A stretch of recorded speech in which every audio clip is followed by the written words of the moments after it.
오늘 함께 나누실 말씀은 느헤미야서 1장 6절에서 7절 말씀. 1장 내용을 아마 다 봐야 될 것 같습니다. 제목은 내 눈에 밟히는 것, 내 눈에 밟히는 것이라는 제목으로 귀한 은혜와 도전 나누기를 원합니다.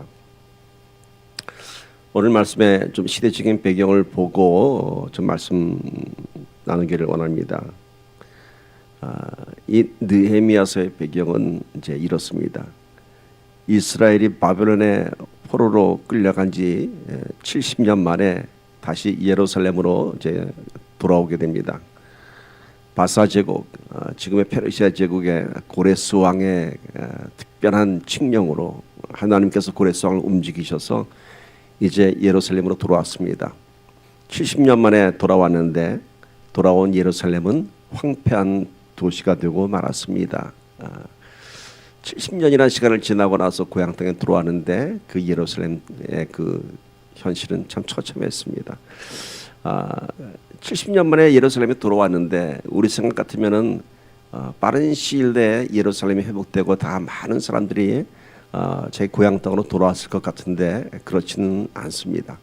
이 포로 귀환의 역사를 잠깐 좀 보면요, BC 536년에 고레스 왕의 칙령으로 이제 1차 포로 귀환이 시작됩니다. 이때의 지도자는 스룹바벨 지도자가 이끌고 1차 포로 귀환을 합니다. 한 번에 다 포로가 돌아온 것은 아닙니다. 3차에 걸쳐서 돌아오는데요, 그때마다 그 지도자가 있습니다. BC 458년에 이제 왕이 바뀌었죠.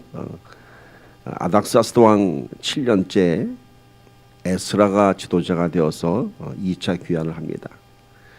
그리고 세 번째는 BC 444년 아닥사스도 왕 20년 되는 해 느헤미야가 지도자가 되어서 이제 포로 귀환의 역사를 이제 마무리합니다. 가만히 시간을 보니까요, 포로 시대가 얼마 지났다고요? 70년이었어요. 근데 포로 귀환하는데 얼마나 걸렸나요? 80년이 걸렸어요. 80년. 우리 생각에는 70년 만에 예루살렘 다 들어와서 해방이다 이랬을 것 같은데 그 후로도 80년이란 두 세대가 지나가서야 예루살렘이 회복되고 말았습니다. 즉 이 말은 뭐냐면은 거의 150년간 예루살렘은 폐허의 도시가 되고 말았고 제사가 없어진 그런 나라가 되고 말았습니다. 왜 포로 귀환의 역사가 이렇게 80년이나 걸렸을까? 포로로 끌려갔던 시간보다도 10년이 더 많습니다. 예루살렘으로 돌아왔지만은 새로운 역사가 시작되지 못했습니다. 예루살렘에 돌아왔더니 그 땅에는 물론 유대 백성들도 있었지만은 그 예루살렘 땅을 차지하고 살았던 사람들은 유대인보다는 사마리아인들이 그 땅을 차지했고요. 주변의 이방 민족들, 모압 족속, 암몬 족속들이 그 땅을 차지하는 그 시간 동안 예루살렘의 성전과 성벽은 다 허물어졌습니다. 그리고 1차 포로 귀환 때 스룹바벨과 또 2차 에스라를 통해서 들어왔던 그런 유대 백성들이 성전과 성벽을 다시 또 재건하려고 했지만은 그 모든 것들을 방해하였습니다. 에스라 지도자가 예루살렘에 들어와서 다시 성벽 재건을 시도했지만 13년을 시도를 했는데 결국 성벽 재건을 하지 못했습니다. 이러한 소식이 느헤미야에게 들려옵니다. 느헤미야는 아직 페르시아에서 높은 관리로 왕의 술 맡은 관원으로 살고 있던 이스라엘의 이민 3세대입니다. 그가 이러한 예루살렘의 형편을 듣게 됩니다. 느헤미야서 1장 1절 3절 봅시다. 하가랴의 아들 느헤미야의 말이라. 아닥사스도 왕 제20년 기슬르월에, 기슬르월이라는 것은 유대 달력입니다. 태양력, 우리가 쓰는 캘린더로 치면은 11월에서 12월에 걸친 절기입니다. 겨울이죠. 내가 수산궁에 있는데, 수산궁 어디서 들어본 것 같지 않습니까? 에스더가 있던 궁전이 수산궁이죠. 그러니까 에스더하고 거의 같은 시대입니다. 뒤에 설명하겠지만은 내가 수산궁에 있는데 내 형제들 가운데 하나인 하나니가 두어 사람과 함께 유다에서 내게 이르렀기로. 유다 갔다 온 사람들이 있었습니다. 자기 형제들 가운데 내가 그 사로잡힘을 면하고 남아있는 그러니까 70년 포로 시기에 그 예루살렘을 떠나지 않고 남아 있었던 그런 유다와 예루살렘 사람들의 형편을 물어본즉 그들이 내게 이르되 사로잡힘을 면하고 남아 있는 자들이, 그러니까 포로로 끌려오지 않고 그 예루살렘 남아 있던 사람들이 그 지방 거기에서 큰 환난을 당하고 능력을 받으며 예루살렘 성은 허물어지고 성문들은 불탔다 하는지라. 그러니까 느헤미야가 누구냐면요, 바벨론으로 포로로 끌려간 후에 세 번째 세대의 사람입니다. 그러니까 즉 이민 3세대입니다. 그러니까 예루살렘에 대한 기억도 없고 그것이 어떤 땅인지도 잘 모르는 사람입니다.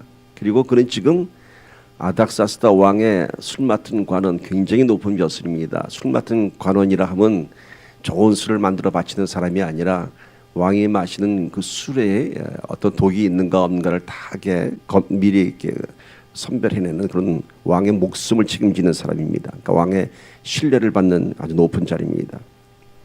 그는 이스라엘 사람으로서 그 바사 왕, 페르시아 왕의 목숨을 좌지우지하는 높은 자리에 올랐습니다. 그는 이미 페르시아 사람이 된 이미 3세대 사람입니다. 그러니까 고향 예루살렘과는 전혀 상관도 없고 관심이 없을 사람입니다. 더군다나 그의 현실은 남부러울 것 없는 높은 고관 대작에 위치했습니다.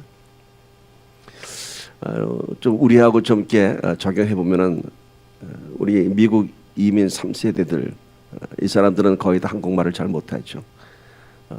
이민 3세대의 한국 사람인데 더구나 정부의 미국 정부의 고위 관리직으로 있다면은 아마 그 사람은 한국의 형편에 대해서 그렇게 많은 관심을 갖지도 않을 것이고요. 또 관심을 갖는다 해도 미국적인 시각을 갖고 있을 것입니다. 느헤미야가 지금 예루살렘의 형편을 들으면서 애통해 한다고 하는 것은 쉬운 일이 아닙니다. 외면할 수도 있고 못 들은 척할 수도 있는 형편이지만은 느헤미야는 예루살렘의 소식을 들은 그날부터 애통해 하면서 깊은 수심에 빠지게 됩니다. 자기의 형제들로부터 들은 유대 땅의 소식들, 자기 민족이 70년 전에 이 땅에 포로로 끌려오고 난 이후에 그 땅이 어떻게 됐는가, 남아있는 사람들은 이방 민족에게 환난을 당하고 성전은 무너지고 성벽은 다 허물어졌다고 합니다. 이 소식을 들으면서 느헤미야는 깊은 애통에 빠집니다. 1장 4절 5절 말씀 봅니다.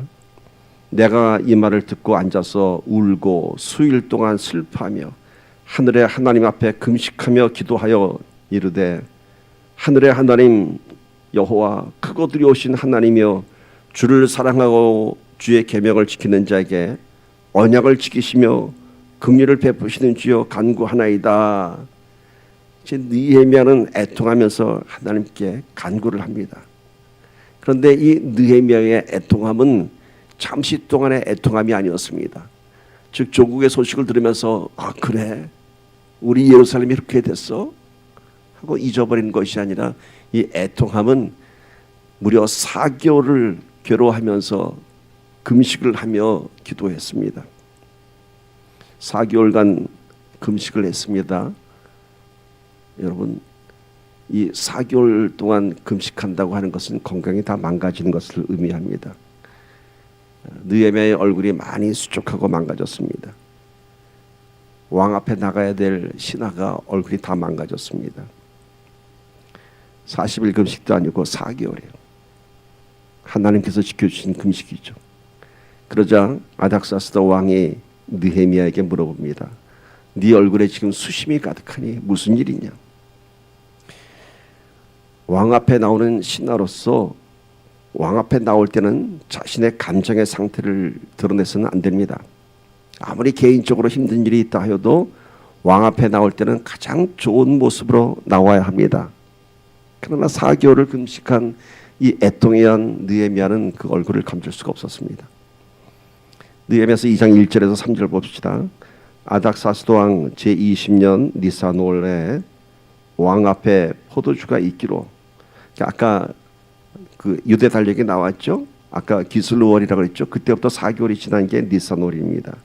니산월에 왕 앞에 포도주가 있기로 내가 그 포도주를 왕에게 드렸는데 이전에는 내가 왕 앞에서 수심이 없었더니 왕이 내게 이르시되 내가 병이 없거늘 어찌하여 얼굴에 수심이 있느냐 이는 필연 내 마음에 근심이 있음이로다 하더라. 그때 내가 크게 두려워하여 왕께 대답하되 왕은 만세 수를 하옵소서. 내 조상들의 묘실이 있는 성읍이 이제까지 황폐하고 성문이 불탔사오니 내가 어찌 얼굴에 수심이 없사오리까 하니.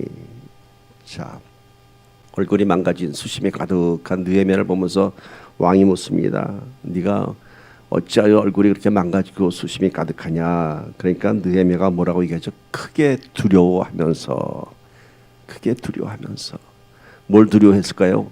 왕이 어떤 반응을 보일지 모르는 거죠. 자기는 왕의 술 맡은 관원인데 왕의 결단에 어떤 처분이 나올지 모르는 것이죠. 에스더가 기억나지 않습니까? 에스더도 정말 왕이 자기를 거둬주지 않으면 죽음을 당해야 할. 왜냐하면 왕 앞에 나설 때는 어떤 절차를 밟아야 되는데 그냥 무례하게 뛰어나간 에스더는 목숨을 걸고 나갔던 것이죠. 그때 에스더의 결단이 뭔가요? 이때를 위함이 아닌가. 내가 민족을 위해서 이때를 위함이 아닌가. 그러고 나갔었죠. 참고로 에스더는 누구의 왕비였죠? 아하수에로 왕의 왕비입니다. 근데 이 아하수에로 왕은 바로 이 아닥사스다 왕의 부친이에요. 그러니까 지금 이 에스더하고 느헤미야는 거의 같은 시대의 사람입니다. 이 아하수에로 에스더가 죽으면 죽으리라 나갔던 그 아하수에로 왕의 그 다음 왕이 아닥사스다 왕이고요. 이 아닥사스다 왕 앞에 지금 느헤미야가 목숨을 걸고 나갑니다. 이스라엘의 중요한 역사 속에서 정복자 페르시아 왕의 측근에 누가 있었나요? 에스더가 있었고 느헤미야가 있었습니다. 이 두 사람이 이스라엘을 살린 것을 알 수 있죠. 느헤미야는 결국 이 아닥사스다 왕으로부터 예루살렘 성벽 재건을 허락받고 전폭적인 후원을 받습니다. 그만큼 왕에게 신뢰를 받았던 사람이죠. 그리고 느헤미야는 예루살렘에 돌아가서 52일 만에 성벽 재건을 완성합니다. 에스더가 들어가서 13년 동안 못했던 일을 느헤미야가 52일 만에 재건을 했습니다. 이 느헤미야서의 주제는 성벽 재건을 통해서 이스라엘 백성들이 연합하게 되었고요. 성벽 재건에 이어서 성전도 보수하게 되고요. 에스더와 함께 이스라엘의 영적인 회복을 이루는 역사가 이 느헤미야서의 주제입니다. 제가 오늘 왜 이 느헤미야서의 말씀을 갖고 3개월 만에 드리는 이 예배에서 말씀을 전하냐면 우리의 상황이 그런 것 같습니다. 우리가 살고 있는 이 미국 땅은 지금 혼란 속의 상황입니다. 정치와 경제 상황 또 더구나 코로나 사태를 맞이하면서 앞으로 어떤 일들이 벌어질지 모르는 이 3개월이라는 짧은 시간 동안에 이미 많은 것들이 무너지고 허물어지는 것을 볼 수 있습니다. 그런가 하면 우리의 조국은 어떤가요? 올해가 이제 6.25 70주년 되는 해입니다. 오늘이 6월 20일이니까 이번 며칠 있으면 6.25를 기념하는 날이 되겠죠. 70년이에요. 이스라엘도 70년 만에 포로 시대를 끝내고 영적인 회복이 시작되는데 대한민국은 지금 오히려 더 큰 위기에 처해 있는 것 같습니다. 미국과 대한민국의 위기만일까요? 교회도 지금 위기라고 합니다. 코로나 사태를 지나고 나면서 한국 교회도 그렇고 이민 교회도 그렇고 많은 숫자의 성도들이 지금 예배 참석을 못하고 30% 이상 출석 교인이 줄었다 그러고 또 어떤 교회에 대한 앞으로 예측을 하는 사람들은 특별히 작은 교회들은 40% 이상이 없어지지 않을까라고 하는 이런 예측까지도 하고 있습니다. 참 어떤 상황이 벌어질지 모르는 그런 상황입니다. 이때 우리는 무엇을 보고 무엇을 위해 기도해야 할 것인가? 그래서 오늘 이런 말씀 함께 나누는 것입니다. 오늘 말씀 제목이 뭐죠? 내 눈에 밟히는 것입니다. 과연 우리의 눈에 밟히는 것이 무엇일까? 첫 번째 주제는 이렇게 함께 나누기를 원합니다. 나는 무엇에 대해서 지금 애통해하고 있는가? 무엇에 대해서 애통해하고 있는가? 지금 느헤미야는 여러분 선지자도 아니고요, 제사장도 아니고 이스라엘의 어떤 거룩한 직분자도 아닙니다. 그는 바사왕 페르시아의 술 맡은 관원으로서 오히려 이스라엘의 상황과는 전혀 관계없이 왕의 큰 신을 받으면서 대페르시아 제국에서 많은 것을 누리면서 살 수 있는 사람입니다. 그런 그가 고향에 다녀온 자기 형제들에게 들은 예루살렘의 소식을 듣고 애통해야 합니다. 4개월을 금식하면서 자신의 민족인 이스라엘을 위해서 기도했습니다. 이것은 정말 민족을 향한 거룩한 애통함이었습니다. 자신의 문제가 아닌 민족의 문제로 애통해야 하며 더 나아가서 하나님의 집이 무너지고 황폐해진 것에 대해서 애통했습니다. 이런 한 사람의 애통함이 하나님을 움직였고 왕을 움직였고 이스라엘 민족을 다시 세웠습니다.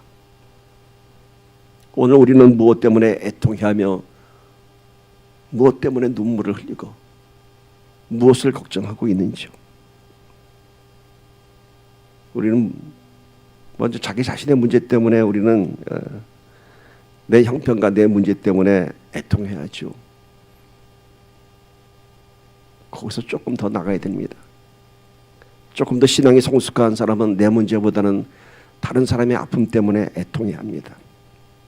더 나가서 하나님 때문에 하나님의 나라 때문에 하나님의 심정을 헤아리면서 교회 때문에 애통해야 하는 것이 정말 거룩한 애통함인 것입니다. 저 역시도 마찬가지입니다. 3개월이라는 시간을 지나면서 제 앞에 놓여진 제 눈에 보여진 현실보다는 정말 이 시대에 하나님께서 이 교회를 하나님 나라를 어떻게 통치할 것인가 그것에 대한 관심이 더 많습니다. 어떠한 상황이 벌어지건 오늘 저와 여러분은 우리의 시야를 좀 더 넓혀야 할 것 같습니다. 하나님의 통치함에 대해서 더 애통한 마음으로 기도해야 할 것 같습니다. 당시에 많은 이스라엘 사람들은 무엇 때문에 애통했을까요? 지금 느헤미야는 자기의 조국 황폐해진 예루살렘을 보고 애통했는데 예루살렘으로 돌아간 그 귀한 자들은 무엇을 보고 애통했을까요? 고향에 돌아갔더니 무너진 내 집, 잃어버린 나의 재산과 땅, 이방 민족들에게 폭행을 당하면서 자신의 형편들을 애통했을 것입니다. 어떻게 내 삶의 터전을 다시 시작할 수 있을까? 즉 자신들의 먹고 사는 문제로 그들은 애통해하며 고통 가운데 있었을 것입니다. 차라리 페르시아 밑에 있는 게 더 나았을 걸. 바빌론 땅에 살 때가 더 좋았는데 마치 애굽 땅을 나왔던 이스라엘 백성들이 광야에서 불평했던 것처럼 그들은 무너진 예루살렘에 들어와서 자기네 땅을 차지한 이방 민족들에게 그 환난을 당하면서 무너진 자기 집을 보면서 그들은 애통해했을 것입니다. 그러나 느헤미야의 관점은 달랐습니다. 잃어버린 내 집, 잃어버린 내 땅, 잃어버린 내 재산이 아니라 민족의 처참한 현실이 눈에 짓밟혔고요. 무너진 하나님의 집을 재건하는 것이 그의 애통함이었습니다. 성벽과 성전, 그것은 이스라엘 민족의 자존심이었고 모든 것보다 우선적으로 회복되어야 할 거룩한 하나님의 집이었습니다. 그 하나님의 집이, 그 하나님의 전이, 그 하나님의 성전의 그 벽이 이방 민족에 의해서 처참히 파손되고 무너졌고 에스라가 다시 지으려고 했지만 그것을 방해했던 그런 이방 민족들 앞에서 아무것도 할 수 없었습니다. 느헤미야가 애통한 것은 이것이었습니다. 내 집을 짓는 것보다 하나님의 집을 짓는 것이 더 급한 일이었습니다. 이것이 느헤미야의 애통함이었고 자신의 거룩한 사명이 되었습니다. 우리는 지금 이러한 현실 가운데서 무엇을 보며 무엇을 애통하며 무엇을 위해 기도하고 있는가 한번 생각해 봐야 합니다. 어쩌면 우리의 무너진 현실들이 먼저 눈에 들어올 것입니다. 내 현실의 문제가 먼저가 되겠죠. 그런데 우리가 보고 있는 내 무너진 현실이 무엇인가요, 여러분? 무엇을 보고 애통하고 있는가요? 줄어든 나의 경제 수입? 앞으로 예측할 수 없는 나의 여러 가지 문제들? 물론 걱정이 되겠죠. 그러나 지난 3개월 동안 우리가 먼저 돌아봐야 할 것이 있다면 나의 현실의 집이 무너진 것을 보는 것이 아니라 내 안에 있는 하나님의 집이 지금 어떤 상태인가? 그것을 봐야 하지 않겠습니까, 여러분? 내 안에 내가 그동안 쌓았던 나의 기도의 집, 나의 거룩한 집이 무너진 것을 우리가 얼마큼 저절히 보고 있는지요. 그동안 내가 지켜왔던 말씀과 기도와 예배가 쌓인 나의 그러한 이 안에 있는 영적인 공간들이 얼마큼 무너지지 않았는지, 우리 안에 무너진 하나님의 집을 먼저 보아야 할 것입니다. 내 안에 무너진 하나님의 집을 다시 지을 때에 하나님의 역사가 시작됩니다. 그때 하나님께서 아닥사스다 왕을 움직였고, 그때 하나님이 이스라엘의 예배를 회복시키셨고 이스라엘 민족을 다시 세웠습니다. 내 집이 먼저가 아니라 하나님의 집이 먼저 세워져야 합니다. 우리의 시작점은 내 집이 아니라 하나님의 집입니다. 내가 먹고 사는 것이 먼저가 아니라 하나님의 집을 다시 세우는 것이 먼저입니다. 미국의 청교도들은요, 이 땅에 도착해서 제일 먼저 지은 것이 교회입니다. 자신들은 운막 같은 집에서 살면서 그들이 먼저 지은 아름다운 집은 교회였습니다. 제가 언젠가 동부에 가서 제임스타운이라고 하는 청교도들이 처음 들어온 그곳을 가봤습니다. 정말 그들의 초창기의 삶은 척박하게 이루 말할 수 없었습니다. 운막 같은 곳에서 살았습니다. 근데 그들이 제일 처음 지은 집은 아름다운 교회당이었습니다. 이 청교도의 역사는 미국 땅에 큰 부흥을 이뤘습니다. 미국의 어느 시골을 가봐도 여러분, 그 시골에서 가장 큰 집을 찾으면은 그 집은 뭔지 아세요? 그게 교회예요. 그게 교회예요. 어느 마을이건 가장 큰 집은 교회였어요. 이렇게 미국은 청교도 신앙의 축복을 받은 나라입니다. 그런데 그 미국이 지금 무너지고 있습니다. 오늘 우리가 봐야 할 것은 무너지는 하나님의 집을 봐야 합니다. 우리 대한민국은 어떻습니까? 6.25 전쟁 70주년입니다. 올해가. 서방 기자들이 6.25 전쟁 이후에 폐허가 된 서울을 보면서 그렇게 얘기했다고 합니다. 9.28 서울 수복 이후에 피난민들이 다시 서울로 들어왔더니요, 서울은 이미 다 쓰레기가 됐어요. 다 무너지고 폭격 맞은 자리만 있습니다. 그때 서방 기자들이 이런 얘기했다고 합니다. 폐허가 된 이 땅에서, 이 쓰레기 더미의 이 땅에서 과연 장미꽃이 다시 필 수 있겠는가? 그만큼 대한민국의 앞날을 아주 미래가 없는 나라로 봤던 것입니다. 그러나 여러분, 대한민국은 불과 수십 년 안에 보란듯이 많은 분야에서 세계를 주도하는 나라가 되었습니다.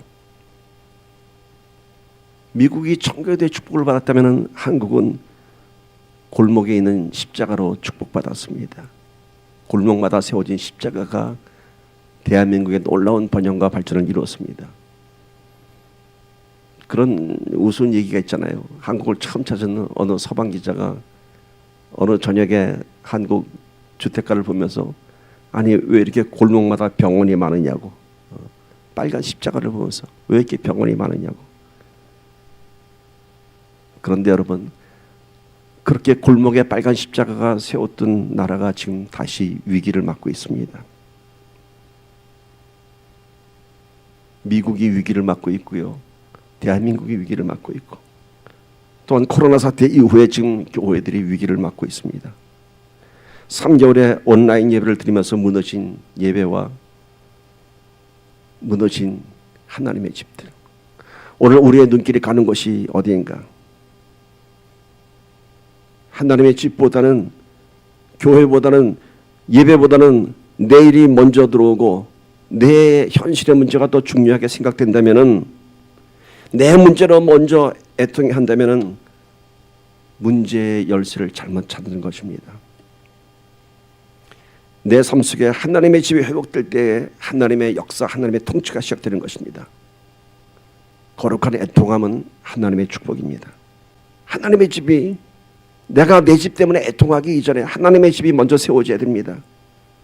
하나님의 집이 무너졌는데 내 집을 먼저 세우려고 한다면 모래 위의 집이 되고 말 것입니다. 느헤미야는 지금 무너진 예루살렘 하나님의 집이 눈에 밟혔습니다. 이렇게 한 사람의 애통한 마음이 예루살렘의 성벽을 짧은 시일 안에 재건하였습니다. 오늘 저와 여러분의 애통한 기도가 시작되기를 바랍니다. 우리 한 사람 한 사람 안에 하나님의 집이 먼저 회복되기를, 신실한 예배자로 다시 회복되기를 간절히 소망합니다. 두 번째는요, 느헤미야는 문제의 해결을 위해서 기도하기 시작했습니다. 느헤미야는 자신의 지금 편안한 삶을 본 것이 아니라 민족의 무너진 하나님의 집을 보고 거룩한 애통함을 받습니다. 그리고 두 번째는 애통함에서 끝난 것이 아니라 그 문제 해결을 위해서 기도했습니다. 느헤미야는 지금 왕 앞에 나갈 때도 그냥 나가지 않았습니다. 기도하고 나갔습니다. 어떤 기도를 했나요? 나를 도와서 황제로부터 내가 은혜를 입게 하소서. 황제로부터 은혜를 입어야 되는데, 즉 황제가 이스라엘에 대한 형편에 대한 그런 조서를 내려줘야 되는데, 그는 왕을 먼저 움직이려 하지 않았고 하나님을 먼저 움직이기 위해서 기도했습니다. 황제에게 은혜를 입기 위해서 뭘 못했나요? 왕의 눈치를 본 것이 아니라 기도하기 시작했어요. 느헤미야는 어떻게 왕을 설득할 것인가를 고민하지 않았고 이 문제를 하나님 앞에 갖고 나갔습니다. 사람을 움직이려 하지 않았고 하나님을 움직이는 기도를 시작했던 것입니다. 에스더도 마찬가지였지 않습니까? 왕 앞에 나갈 때에 왕의 눈에 들기 위해서 더 아름다워지도록 화장을 한 것이 아니라 오히려 모든 백성과 함께 금식 기도를 하고 그리고 왕 앞에 나갔습니다. 그들은 문제를 푸는 시작점을 알고 있었습니다. 바로 하나님께 기도하는 것이었습니다. 그런데 오늘 말씀 보니까 느헤미야의 기도의 내용이 참으로 놀랐습니다. 그는 술 맡은 관원이었음에도 불구하고, 제사장이 아니고 선지자가 아니었음에도 불구하고 어떻게 기도를 해야 하는지 알고 있었습니다. 오늘 본문 말씀입니다. 1장 6절 7절 느헤미야가 어떻게 기도를 했는지 봅시다. 이제 주의 종들인 이스라엘 자손을 위하여 주야로 기도하오며 우리 이스라엘 자손이 주께 범죄한 죄들을 자복하오니 주는 귀를 기울이시며 눈을 여시사 종의 기도를 들으시옵소서. 나와 내 아버지의 집이 범죄하여 주를 향하여 크게 악을 행하여 주께서 주의 종 모세에게 명령하신 계명과 율례와 규례를 지키지 아니하였나이다. 자, 첫 번째 그는 주야로 기도했다고 합니다. 주야로 얼마 동안? 4개월간. 우리의 거룩한 기도는요, 생각날 때만 하는 것이 아니라 반나절 하는 것입니다. 누가복음 18장에 보면 어느 과부가 간청하는 그런 이야기가 있죠. 불의한 재판관도 그 과부의 기도를 들어주었습니다. 나를 저렇게 못살게 구는 저 과부의 기도를 들어줄 수밖에 없다고. 오늘 우리도 그런 기도해야 합니다. 우리는 얼마나 하나님 못살게 기도를 했는지요. 이제 우리의 무너진 내 안에 하나님의 집을 위해, 또 우리가 함께 섬기는 이 공동체 교회를 위해서 애통하게 기도해야 할 때입니다. 느헤미야가 주야로 기도하는 이 기도의 주제는 뭐였나요? 본문 말씀처럼 바로 회개 기도였습니다. 내와 내 아버지의 집이 범죄하여 주를 향해서 크게 악을 행했고 주께서 주의 종 모세에게 명령하신 계명과 율례와 규례를 지키지 아니하였나이다. 회개 기도예요. 느헤미야는 지금 이민 3세대입니다. 율법도 모를 세대입니다. 자신과는 상관없는 이스라엘 민족, 자기 조상들의 범죄와 심판에 대해서 기도하고 있습니다. 나와 내 아버지의 집이 범죄하였다고 합니다. 근데 느헤미야의 기도의 주체는 뭔가요? 지금 모든 형편은 조상들의 범죄가 아니라 나 때문이라는 것입니다. 이스라엘을 용서하여 주시옵소서, 이스라엘을 회복하여 주시옵소서가 아니라 그들을 위해 기도하지 못한 나를 용서하여 주시옵소서, 이겁니다. 그러면서 내가 먼저 민족을 위해서 기도하는 자가 되게 하여 주시옵소서, 이렇게 기도하는 것이에요. 우리의 조상 때문에 이스라엘이 이렇게 망가졌으니 그들의 죄를 용서하여 주시옵소서, 이게 아니에요. 느헤미야는 우리 모두의 죄를 용서하여 주시옵소서. 내가 기도하지 못한 것을 용서하여 주시옵소서. 우리의 모든 형편에 대해서 함께 회개하며 기도하기를 바랍니다.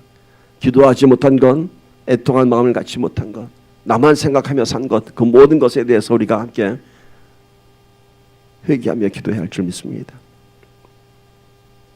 그리고 느헤미야는 하나님의 말씀을 붙잡고 기도하였습니다. 자, 주야로 기도하였고요, 회개의 주제를 갖고 기도하였고, 그 다음에 말씀을 붙잡고 기도했어요. 8절 9절 볼까요? 옛적에 주께서 주의 종 모세에게 명령하여 이르시되 만일 너희가 범죄하면 내가 너희를 여러 나라 가운데 흩을 것이요 만일 내게로 들어와 내 계명을 지켜 행하면 너희 쫓긴 자가 하늘 끝에 있을지라도 내가 거기서부터 그들을 모아 내 이름을 두려고 택한 곳에 돌아오게 하리라 하신 말씀을 이제 청하건대 기억하옵소서. 이민 3세대 느헤미야가 지금 옛적에 주께서 모세에게 명령하신 그 말씀을 붙잡고 기도한 겁니다. 하나님의 말씀은 약속입니다. 하나님의 말씀에는 요즘 신명기 여러분 열심히 아마 보셨으면 아실 거예요. 꼭 조건이 있잖아요. 너희가 이렇게 하면은 내 말씀과 규례대로 살면은 내가 이렇게 할 것이다. 하나님의 법도를 지키면은 하나님께서 함께 하시고 세상의 규례를 따라가면은 너희를 세상 가운데 흩어버리리라. 너무도 당연한 하나님의 말씀입니다. 오늘 느헤미야가 이것을 붙잡았습니다. 하나님의 말씀을 붙잡지 못하고 범죄했던 우리들을 용서하여 주시옵시고 이제는 그 계명을 다시 회복하면은 우리를 지켜서 하나님께서 회복하신다고 하셨으니 이제 그 말씀을 기억하여 주시옵소서. 여러분, 신앙은 간단한 것입니다. 하나님의 말씀대로 살 것이냐, 하나님의 말씀을 떠날 것이냐. 오늘 느헤미야가 이스라엘 회복을 위해서 다시 말씀으로 돌아가면서 지킬 것을 얘기하고 있습니다. 에스라가 전했던 것처럼. 그리고 이어서 느헤미야는 이런 고백을 합니다. 1장 11절 보세요. 주여 구하오니 귀를 기울이사 종의 기도와 주의 이름을 경외하기를 기뻐하는 종들의 기도를 들으시고 오늘 종이 형통하여 이 사람들 앞에서 은혜를 입게 하옵소서 하였나니 그때에 내가 왕의 술관원이 되었느니라. 지금 이 기도의 내용은 뭐냐면요, 하나님, 제가 지금 왕의 술 맡은 관원이 되었는데 내가 지금 이 술 맡은 관원으로서 왕의 은혜를 입게 하옵소서. 그래서 내가 이스라엘의 그 회복을 성벽 재건하는데 내가 앞장서게 하여 주시옵소서. 즉 내가 지금 누리고 있는 내 모든 이 형편들이 바로 이스라엘을 위한 것이란 겁니다. 지금의 나는 하나님의 이 거룩한 사명을 위한 것입니다. 술 맡은 관원이 된 것도 하나님의 섭리 안에서 오늘 이스라엘 민족을 위한 나의 사명이라는 것입니다. 바로 이때를 위함이 아닌가. 모르드게가 에스더에게 얘기했던 바로 그것과 같은 내용입니다. 오늘 저와 여러분의 모든 지금 형편들이 바로 이때를 위함입니다. 바로 하나님의 도구입니다. 이 날을 위해서 하나님께서 저와 여러분을 이 자리까지 오게 하셨습니다. 분명한 하나님의 목적이 우리에게 있을 것입니다. 우리 삶의 목적을 상실하는 순간 우리는 우리의 존재 가치를 상실하는 것입니다. 지금 우리의 모든 형편에도 하나님의 섭리가 있습니다. 그러나 오로지 우리의 관심이 내 삶에만 관심이 있다면 하나님의 입장에서 보면 더 이상 가치 없는 존재가 되고 말 것입니다. 지금의 나의 모든 모습이 내 삶을 위한 것이 아니라 바로 이때를 위함이다. 내가 기도의 사명자라면 기도해야 할 것이고요, 내가 앞장서서 나갈 것이면 앞장서서 나가야 할 것입니다. 느헤미야는 선지자도 아니고 거룩한 직분자도 아니었지만은 자신의 신분을 통해서 이스라엘의 성벽을 재건하는 놀라운 일을 이루었습니다. 내가 하나님을 위해, 교회를 위해 내가 지금 이 자리에서 무엇을 할 것인가, 애통한 마음으로 기도하는 저와 여러분 되기를 축복합니다. 우리의 모든 상황 속에서 나의 문제, 나의 현실의 문제를 묶일 것이 아니라 지금의 나의 형편 속에서 내가 무엇을 할 수 있는가. 우리가 먼저 해야 할 것은 애통한 마음으로 기도하는 느헤미야가 되기를 간절히 축복합니다. 느헤미야는 이제 술 맡은 자에서 예루살렘을 맡은 자가 되었습니다. 실제로 그는 아닥사스다 왕으로부터 유대 총독으로 임명을 받게 됩니다. 술 맡은 관원이 유대 총독이 되었습니다. 그리고 느헤미야는 예루살렘을 회복시켰습니다. 이제 우리가 애통한 마음으로 기도할 때 저와 여러분이 하나님의 일을 맡은 자가 될 것이고 교회를 맡은 자가 될 것이고 그때 하나님께서 우리를 통해서 놀라운 일을 행하실 줄 믿습니다. 말씀 맺습니다. 나는 무엇에 대해서 지금 애통해야 하고 있는가?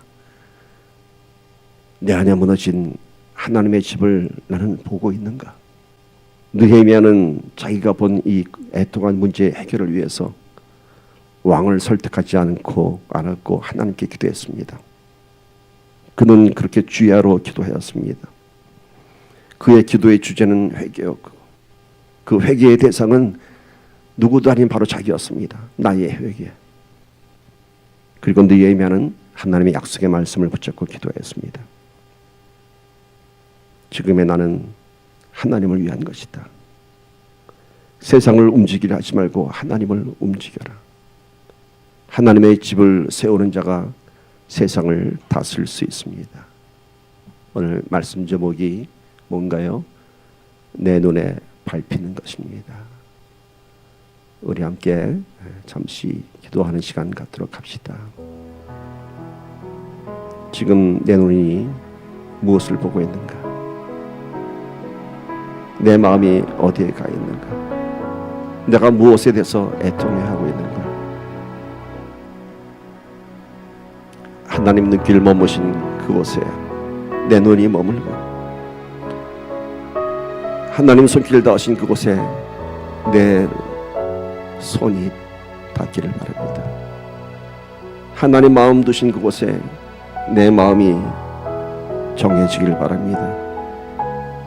하나님 계획하신 그곳에 내 삶 드리지. 오늘 느헤미야의 애통한 기도가 우리의 기도가 되기를 바랍니다. 함께 기도합니다.